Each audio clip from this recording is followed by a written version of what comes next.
Ready for start.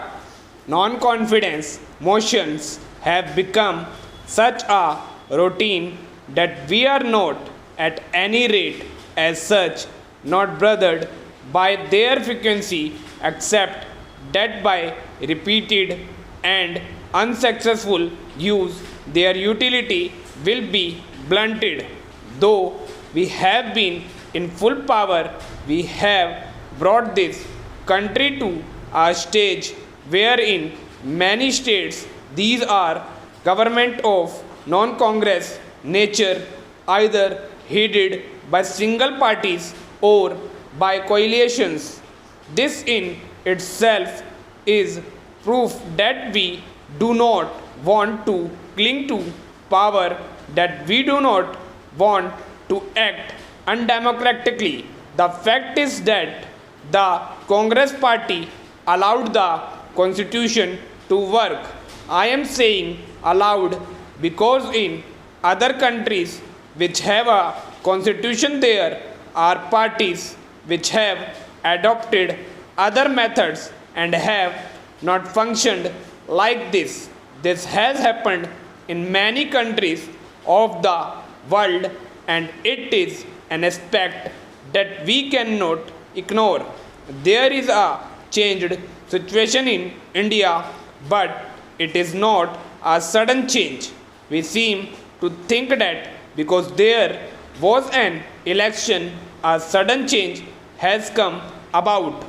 This change has been a gradually one. It has been coming about little by little, not only in every election but also between elections. We have been watching the change coming over the people and we have been consistently saying that these are the growing pains of democracy, that these are the roots which democracy is striking in our country. We have encouraged this and today we see entirely new situation. One of the first things that I did was to extend my hand of cooperation and friendship to the non-Congress chief minister of certain states. I am very happy to say that they responded in a like manner and they have assured me that we can work together. It is not an easy situation because not only are the economic and the food situation difficult, but the whole complexity of this new political situation is there. But we not fail for want to trying. That is the utmost we can say on this issue. So I think it is extremely unfair of members of the opposition to pick out one instance where things have not gone smoothly. Everywhere else where there are non-Congress governments, the transition has been a very smooth and even speedy one. I wish it had been so in Rajasthan and in other states also. Pehra, this is something which we can do only with the full cooperation of the states.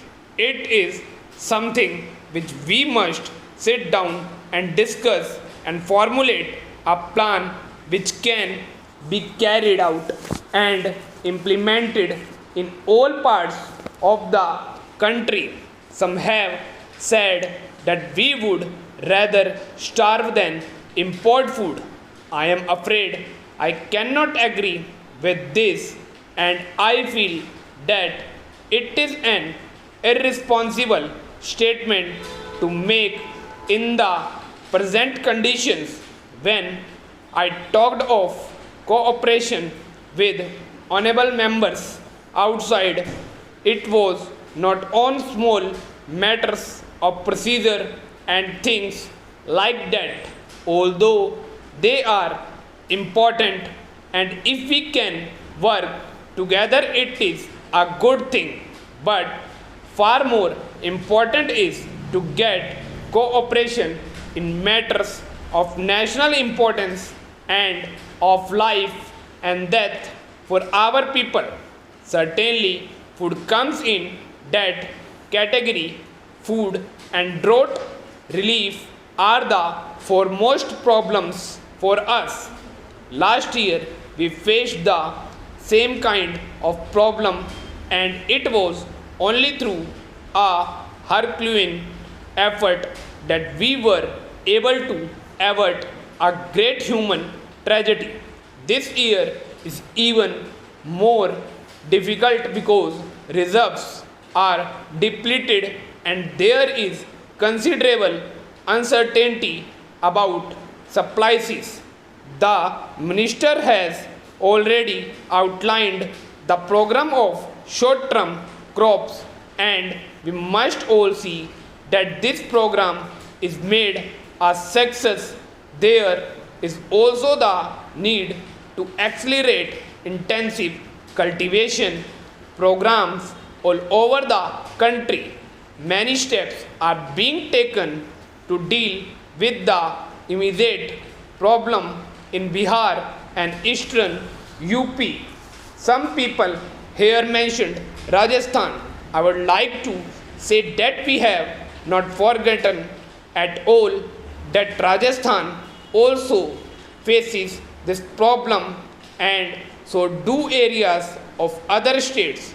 There was the Joint Emergency Committee for Bihar set up under the Food Minister with the Bihar Chief Minister and his colleagues. It has already met 3 times. Drinking water is an acute problem in Bihar, and scheme worth over rupees 5 crores have been sanctioned by the central government. The election have thrown up certain political challenges, but the real challenge is the economic challenge of prices and production. Many honorable members opposite have talked about the economic situation.